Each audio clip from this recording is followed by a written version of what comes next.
నమస్తే అండి. పవన్ కళ్యాణ్ గారు ప్రస్తుతం ఉప ముఖ్యమంత్రి హోదాలో ఉన్నారు. సీఎం చంద్రబాబును పైకెత్తబోయి బోల్తా పడ్డారు.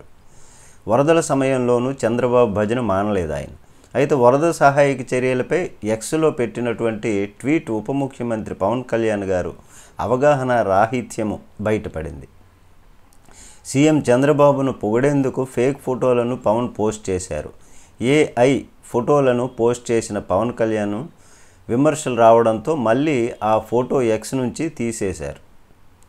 ప్రచారం కోసం టీడీపీ తయారు చేసిన ఫేక్ ఫోటోను పోస్ట్ చేసిన పవన్ కళ్యాణ్ గారు విమర్శల పాలయ్యారు.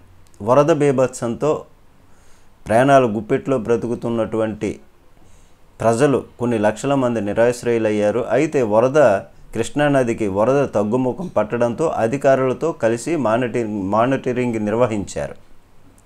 వరద సహాయక చర్యల్లో కూటమి ప్రభుత్వం విఫలమైందని విమర్శలు సర్వత్రా రావడంతో తప్పులు కప్పిపుచ్చుకునేందుకు పవన్ కళ్యాణ్ గారు ఆ నెపాన్ని వైఎస్ఆర్ కాంగ్రెస్ పార్టీ అలాగే అధికారులపై నెట్టేసే ప్రయత్నం చేశారు అని ఇప్పుడు నెటిజన్లు అనుకుంటున్నారు.